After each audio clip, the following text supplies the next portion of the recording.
Hi, this is Kim Lovely, registered dietitian coming to you from Bedford, New Hampshire. I always like to start anything I do with my tagline, I never, ever, ever get tired of talking about nutrition.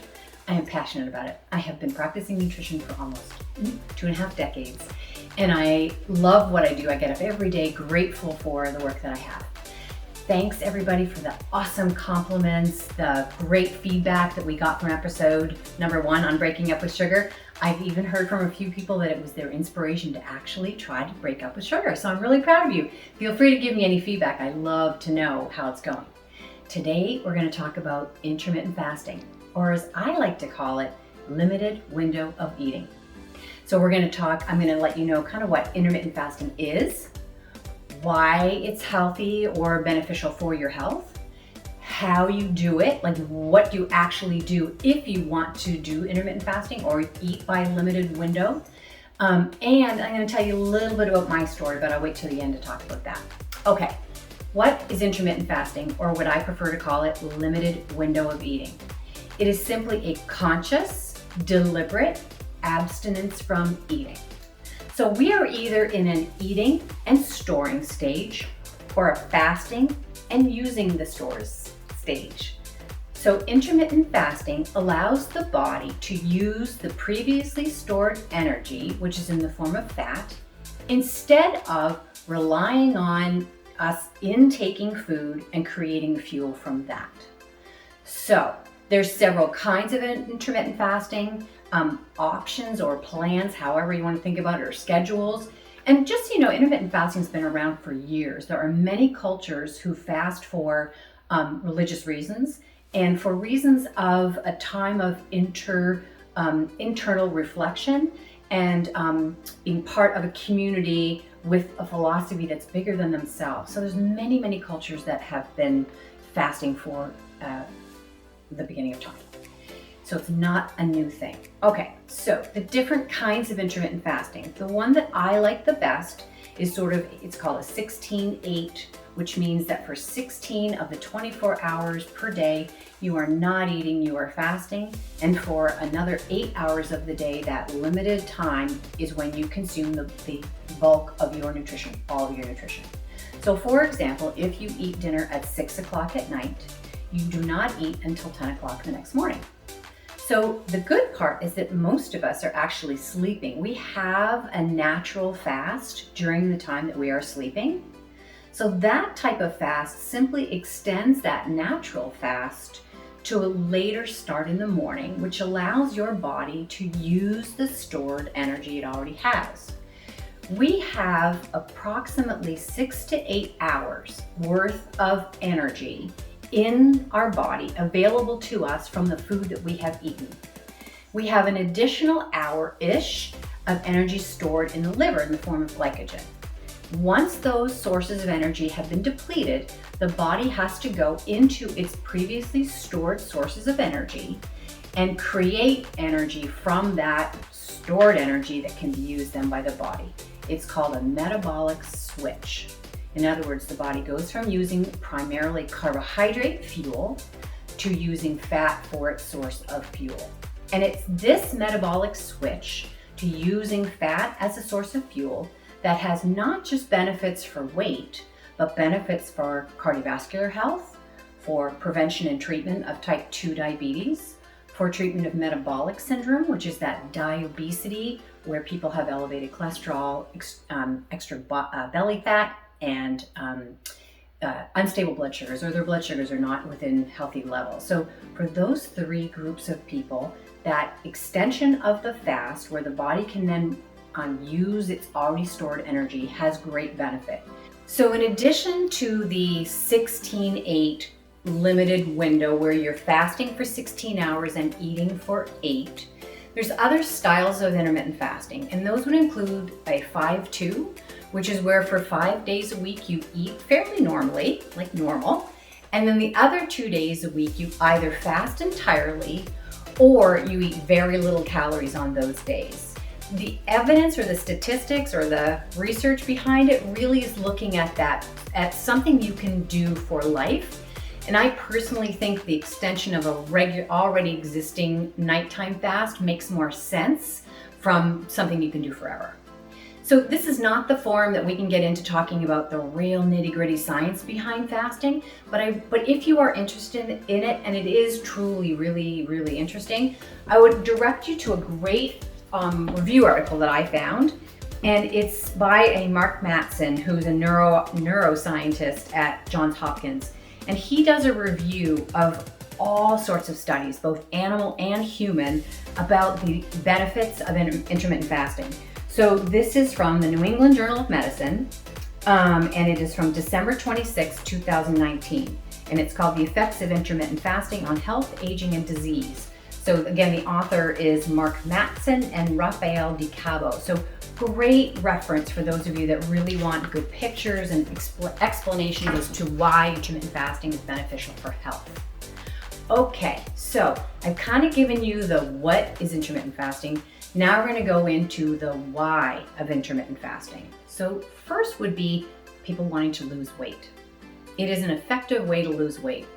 Simply because you are not eating all the time, you're allowing your body to dig into the stores that it's already left for you, which is body fat. So when you're using body fat and you're not eating, you're going to lose weight.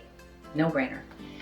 Also beneficial for people who may have gut issues. Having a prolonged period of time from the overnight fast and extended into the morning can be very helpful for people who have gastrointestinal concerns or issues. I know for me, it was very beneficial to my gut health.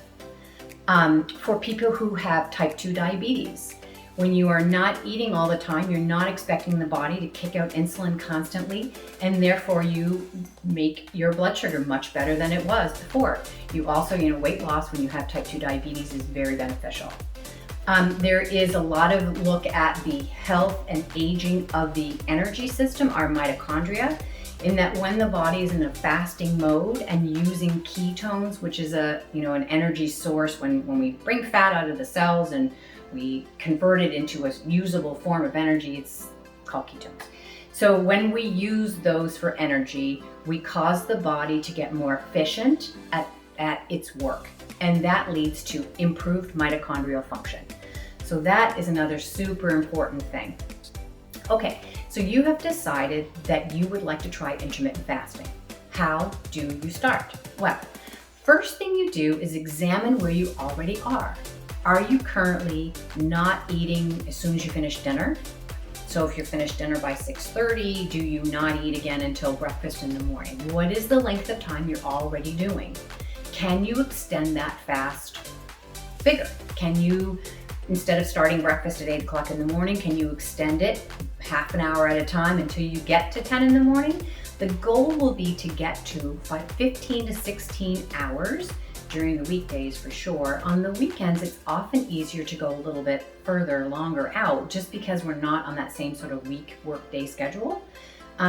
Are you eating in the evening? So if you eat dinner at 6 and then you have a snack at 10 o'clock and then you're eating again in the morning, maybe first step for you is to stop eating at 10 o'clock at night. Cease and desist. Dinner is done, floss your teeth, brush them, close the kitchen, you're all set. So just by doing that alone, you're going to get whatever length of time you take your last bite to the first time in the morning that you eat. You've already created a longer fasting period by not eating in the evening.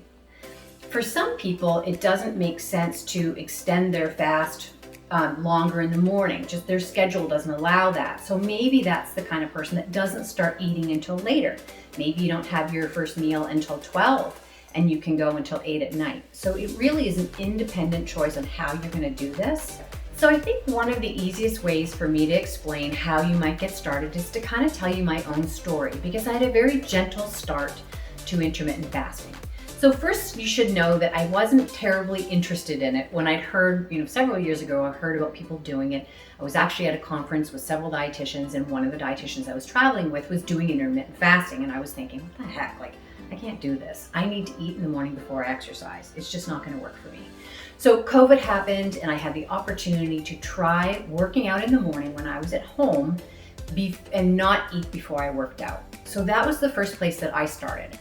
I already was going from 6 until 6, so I was already doing a 12-hour, very natural fast for me because I don't eat in the evening, or at least not as a rule eat in the evenings.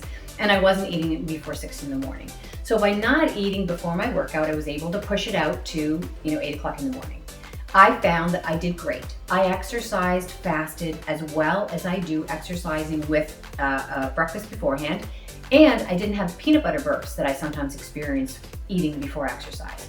So for me, it taught me that I could go 14 hours and feel completely comfortable. So I thought, okay, the metabolic benefits that I've read about are best after 15 to 16 hours. So how was I going to get myself to there? First step I did was I decided, all right, I'm going to take my shower after my workout before eating, and that would automatically give me another hour. And that worked. So I was very easily at 15 hours. I will tell you that I was not, I was not uncomfortable. While I was in the shower, while I was putting on my makeup, all that stuff, I was hungry. There was no question that I was hungry because my body was used to getting nutrition earlier. But I wasn't dying, I just was hungry. So it was just a matter of kind of dealing with that discomfort. So that way, for me, it was this very gradual step until I got to the ability to be able to do 16 hours very easily during the weekdays. And then on the weekends, I would extend it to 18 hours, and that was simple. What happened was, I lost weight very easily. My gut got healthier. I felt better. Just the less hassle of worrying about breakfast. Even when we've traveled since I've been fasting, I don't have to worry about what I'm going to do at breakfast time. Like, I just don't think about it anymore. It's not a big deal. So that's kind of how I started, and I do think that it was sort of the easiest way. It was gentle on me. I didn't, all of a sudden go from eating, whenever I chose to being starving and miserable. I just slowly added on time as I felt better about it, and as I sort of got the idea. Thought, first was don't eat before exercise, easy peasy, no problem. Be a little hungry while you're taking a shower, add an hour, not a problem. So for me, it was a very gentle step, and I think that it makes the most sense.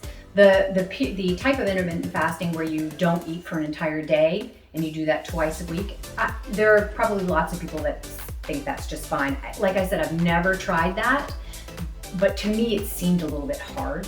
It is an option. You would just pick days during the week that you eat very little. You definitely need to drink. You definitely need to get electrolytes. So you might be drinking bone broth or electrolyte replacement fluid of your choice. And you may be having minimal calories for that entire day, and then the next day you eat. My only concern was that does that lead to overeating or binging on those days? I don't know. Hard to know, and I guess maybe I'm gonna have to try it to find out. So that leads me to the nutrition piece. Just because you have created this limited window of eating does not mean that your nutrition needs are any less. You still have to try to get all those good things in during that limited period of time. And so what it's meant for me is that first meal that I have is bigger than what I used to have, because it really combines breakfast and lunch together. And sometimes what ends up happening is that I do have a breakfast later and I have a later lunch and then I have dinner, depending on the day. So it could be 2 or 3 meals. And again, depend on my start date, start time, and depending upon when dinner is coming. And I just try to make sure that I eat really, really well for those meals. Vegetables have to be included at all the meals because it's impossible to get them all in one. And protein has to be included in both of those meals because, again, it would be impossible to get all the protein you need in one. I do drink fluid. I do have coffee in the morning. Caffeine is actually helpful as far as fasting is concerned. The body actually does better at burning energy from fat sources with caffeine on board. So coffee in the morning is fine. You do want to avoid having calories in that coffee, so it's not a place that you put sugar in. As soon as you put sugar in your coffee, you have broken your fast. So if you put sugar in your coffee at 6 o'clock, that's the end of the fast. So if you put something in your coffee, make sure that it is only a source of fat. We don't want to create protein synthesis or protein digestion, and we don't want to elevate blood sugar and cause insulin to require to be secreted from the pancreas. So that's what I have for you today on intermittent fasting. I would love to get feedback from you. Are you doing it? Do you want to try it? Feel free to message me, leave me comments about it. Love to hear your stories. Join us again. We're going to talk about keeping our immune system robust during this pandemic. And if unfortunately you do get COVID, what are the things that you can do to protect your immune system to make sure that your body does the best job it can recovering from COVID, and that you have lower risk of developing the post-COVID syndrome, or the long haulers as it's being called. Okay, bye everybody. Have a great rest of your day. Thanks for tuning in.